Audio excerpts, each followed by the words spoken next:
Take Back Your Party, a letter to Canadian Conservatives. The experiment is over. It failed. And what Pierre Poilievre practices is not conservatism. It is the systematic delegitimization of everything that might check him.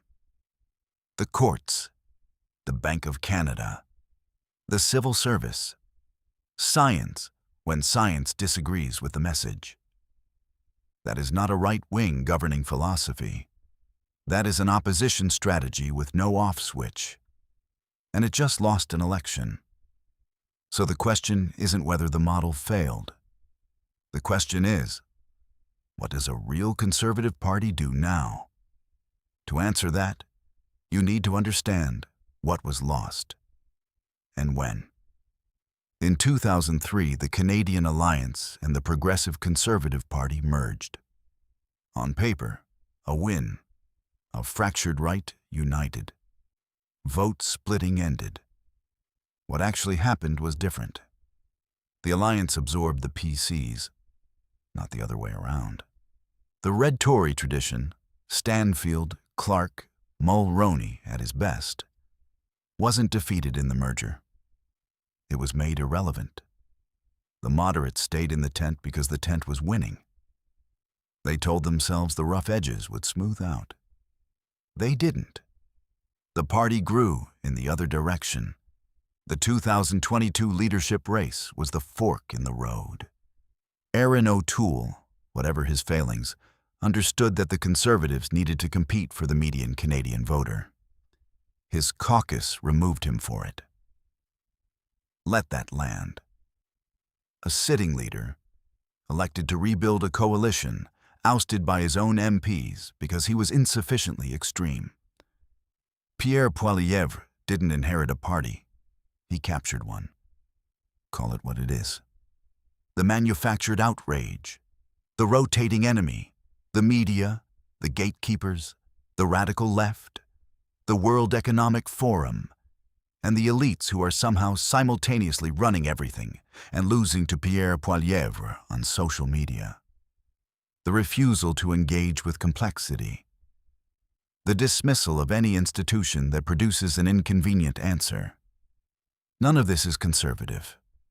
Actual conservatism has a deep respect for institutions, for process, for the accumulated wisdom embedded in structures that took generations to build. What Poilievre practices is the opposite. Courts, the Bank of Canada, the CBC, the civil service, each one delegitimized whenever it produces a finding that doesn't serve the brand. You cannot spend years telling people that every institution is corrupt, and then walk into government expecting those institutions to function for you. You have burned the furniture to heat the house. And this isn't a right-wing critique. This is a conservative one. Real conservatism is about preserving what works. This is about destroying what inconveniences you. Those are not the same thing.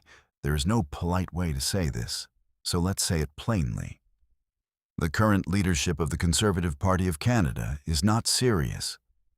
Serious leaders do not trade in conspiracy. Serious leaders do not perform contempt for expertise as a voter engagement strategy. Serious leaders do not reduce housing costs and intergenerational inequality to slogans about gatekeepers and just inflation. The MAGA model assumes that rage is a renewable resource, that you can keep the base activated through manufactured crisis indefinitely. It assumes voters won't eventually notice that the anger never produces solutions. Only more anger. Canadian voters noticed. They noticed in 2025. They chose stability and competence over performance and grievance. Even when stability and competence came from a party they were exhausted with. That is a verdict, and it deserves to be read as one. Here is something that doesn't get enough attention, what this model has done to individual Conservative MPs. The caucus is not a deliberative body. It is a messaging apparatus. MPs who deviate from the approved line, who acknowledge complexity, who express doubt, do not last long in positions of influence. The culture of the CPC under Poilievre is a culture of loyalty enforcement.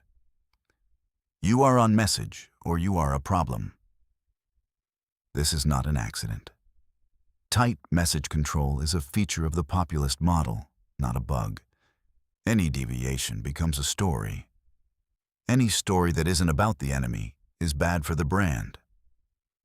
So the MPs stay quiet, the moderates stay in the tent, and the party drifts further from the voters it needs. This is addressed to the people who already know this. The former MPs, the constituency workers, the donors quietly sitting on their hands, the Canadians who have voted Conservative their whole lives and cannot explain to their neighbours why they are still doing it. You are not wrong for feeling like something was taken from you. The party you supported, the one that stood for fiscal discipline, institutional restraint, a belief that capable people should be trusted to build their lives, that party existed. It was real. It did things worth defending. What replaced it is not that. And staying silent about the difference isn't loyalty. It's complicity.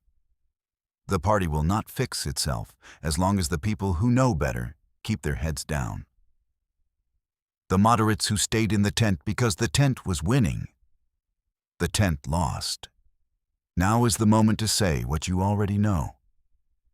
Canada needs a serious Conservative party, not a performance, not a grievance franchise. A party that can actually govern.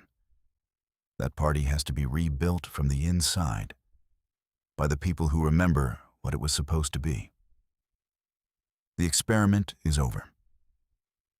Glenn Kosky is the author of Did I Just Say That Out Loud? The Hidden Rules of a Steered System and How to See Through Them. Available at socialcontract.ca, Amazon, and Kobo.